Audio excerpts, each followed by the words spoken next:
so the first fight that we want to discuss is the really big one of the year, the Floyd Mayweather Jr. versus Canelo Alvarez, and Saul Canelo Alvarez fighting us, and that was a big mega fight.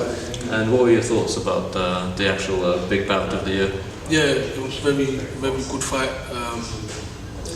I thought that Canelo would give Floyd a lot of trouble. He had youth, you know, he's had a lot of fights. So I thought he would give Floyd a lot of trouble. He's younger, you know, he's bigger, you know, he's stronger.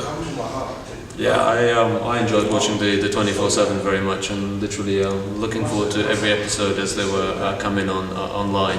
And what struck me first was just how much bigger Saul Alvarez actually looked against Mayweather, and we were both quite concerned that the physical difference and the weight difference would make a telling difference in the actual fight itself. And obviously the more the show progressed and the more we watched, we realized that Canelo had to make a lot of sacrifices in terms of his diet, and we were worried that towards the end that he actually physically looked dehydrated and gaunt at the weigh-in, which meant that I've never seen a fighter in my life personally actually sit down at the weigh-in after he's just done a weigh-in and go straight for a bottle of water and having to physically sit down and recuperate from such a punishing weight cut. A lot of people thought in the fight that Canelo would attack Mayweather. You know, young, bigger, people thought he would attack him, pressure him. The fight didn't really pan out like that. You know, Mayweather dictated the fight. He wanted the fight he fought the fight how he wanted. Good fight, and good performance by Mayweather. Yeah, I think it was incredibly impressive just how little trouble he had against Canelo, and how he used his hand speed, his foot speed, and his defensive guile, and just amazing counter-punching ability to be able to basically show the young gun how it's really done. And I think Canelo at the end looked very dejected and very frustrated, figured that everything he tried, nothing seemed to pretty much work against Mayweather. And I guess Canelo has to basically put his, pick himself up and pick his ego up now to figure out that, okay, he wasn't quite good enough against a world-class fighter like Mayweather, but hopefully he's still young and he still has a lot of prospects in front of him, and he'll only get it better by time, and his abilities would have improved vastly by sharing the ring with Floyd Mayweather. But I think that at the bottom line, was Mayweather was too quick, and he had too much experience. Yeah, I think the experience factor was amazing. That Mayweather. He's been at the top level many times. He's been in the sport for like 20 years. He's been a champion since 1998, I think, 97. I think he's been fighting the best fighters since even I was a very young child. So in essence, he was literally fighting the best of the best for more than a decade. So I'm sure all that experience in the end told in the actual fight. The other fight that we really like to cover and enjoyed immensely watching live was the Danny Garcia Lucas Matthysse fight, which we thought was actually the fight of the night, which was on the undercard of the Alvarez Floyd Mayweather fight, and that was an amazing boxing match, just because of the pure intrigue that we knew that Lucas Matthysse was built up as an absolute monster puncher. He was knocking everyone out, and we were afraid that the same was going to happen to Danny Garcia. As a matter of fact, I predicted that Matthysse would knock out Danny Garcia, and I was completely wrong, and he got it right. I got it right. He actually went with Danny Garcia, and oddly enough, Matthysse was a favourite in the casinos, and Danny Garcia was an underdog, despite the fact that he's an undefeated champion, and he was still behind in the casinos in terms of the betting. Yeah, I mean, I had a feeling, I had a feeling Danny would win on the night. A lot of my friends and everyone were going for Matthysse as well, but I think with Danny, I think that his dad plays a very big role. His dad is training his son. He's not training a fighter. He's training someone he's related to. So I think no one's going to care more about him than his own father. So it makes sense. When you go into a fight against a big puncher, if you've got your dad in the corner, then your dad will give you that little push that you might need. When you're hurt.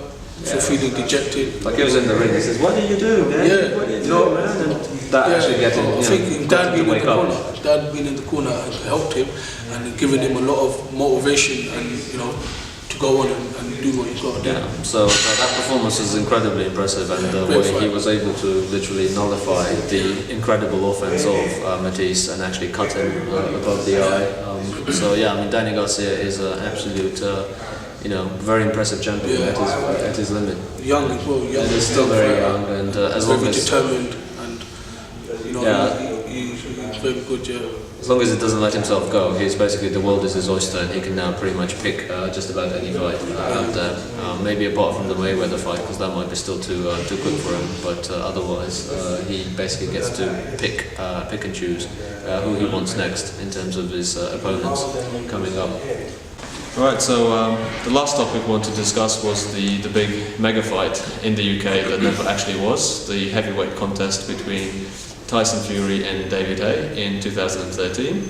And T, what are your thoughts? Who do you actually take in that fight? Who you would actually feel would be the winner of that matchup if it was ever to be made again? I thought that if the fight happened, then I was going for Tyson. Tyson Fury? Yeah, I think younger, fitter, bigger, taller, meaner. I think he would have had a bit too much for David Haye. Why? Because inactivity, especially as a heavyweight fighter, is a bad thing. It's not a good thing. Me personally, and David Haye is older, shorter. He didn't fight for 2 years, and I think he would have come up against a younger and fitter man, very determined man in Tyson Fury. And I reckon Fury would have gave Haye a run for the money, but not to say that Haye, because Haye has the power he would have had the power to knock him down or knock him out. But obviously for Haye to knock him down, he would have to put himself in harm's way. So it would have been a very, very good fight for the UK and for British fans. But unfortunately the fight didn't happen. David Haye, he's got like a bit of a history of maybe ducking, maybe dodging. Injuries, we could say, a lot of injuries. Toe, elbow, and like Tyson Fury would say. But I wish, I was very, very looking forward to the fight. I wish the fight did happen, and I wanted Fury to win, and I would have put a bet on Fury if the fight did happen, but unfortunately it didn't. And now they're talking about Fury and Chisora, which we'll probably be discussing in the next video. But what do you feel the outcome would have been? I feel the same. I think that Tyson Fury is just too big, too young, and too strong. And also, I think David has had too many injuries, and these injuries always pile up. It's always difficult to bet on a fighter that's struggling against his own body in terms of if he's got actual injuries that are hampering him or slowing him down. And against a much bigger, younger man, you would need all the advantages you could get. So I think an injured David Haye would always be up against it. He would always have the puncher's chance, because we know that he can actually knock everyone out in the heavyweight division with his left or his right. But at the same time, saying that, we're not quite sure if he would be able to overcome Tyson Fury in that fight. And what intrigues me is, do you think his retirement is permanent, or do you actually think that David Haye is going to make another comeback when he actually fully heals up? Or do you actually think that his injury is so bad that he's really now going to stay away from the ring on a permanent basis, or we're going to see him back some point in 2014, or maybe even further going forward? Yeah, I think David Haye, if he did come back, he will come back to fight Klitschko. Apart from that, I don't think he will fight any other fighter there. I think the only thing to make him come back in the ring would be the money. And he can only probably make that money with fighting the Klitschko, and Klitschko being a champion would make the fight more bigger. Yeah, it's likely that Vladimir is going to unify all the belts. He's the only missing world belt that his older brother vacated at the moment due to his retirement for politics in Ukraine and Kiev. So in essence, yes, if Vladimir is the unified heavyweight champion of the world, it's very tempting for any fighter to try a challenge and win that, to say that, oh, I'm the undisputed heavyweight champion of the world. It has a attraction and a ring to it. So I think that yes, if David Haye does heal up, then that would be a fight that would probably attract him out of retirement, I would assume. But the Tyson Fury fight, I personally don't really feel that that's going to be happening in the next year. Well, I would like to wish you a very Merry Christmas and a Happy New Year for 2014. And I hope you stick with us, as we'll be bringing you more content and hopefully more interviews and more predictions and more analysis about upcoming fights and bouts. So, thank you very much.